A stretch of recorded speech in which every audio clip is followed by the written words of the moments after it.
आता हे ताट कशासाठी? तर अमावस्या देण्यासाठी. आता गावाकडं बायका येतात हे ताट घेण्यासाठी. आता मी खूप दिवसानंतर ताट रेडी करते, कारण की आधी मीच करायचे. तेल वगैरे, कांदे, लसूण, मिरच्या, सगळ्या गोष्टी द्याव्या लागतात, मीठ वगैरे. आता ऋषी घरी आलेला होता, तर मला पनीरची भाजी येत नाही. आता सगळ्यांना खोटं वाटेल. मला पण खरंच मला पनीरची भाजी येत नाही. आता मी फार काही पनीरचे आयटम करत नाही, फक्त असेच जे स्नॅक्ससाठी असतात तसेच.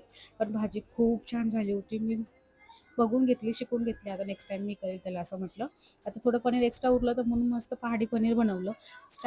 स्टार्टरमधले पदार्थ मला जास्त येतात किंवा मग मी ते जास्त करते असं माझं आहे. आता शनी अमावस्या होती म्हणून आमच्या जवळच मंदिर होतं जैनपूरला, तर आम्ही तिकडे गेलो होतो.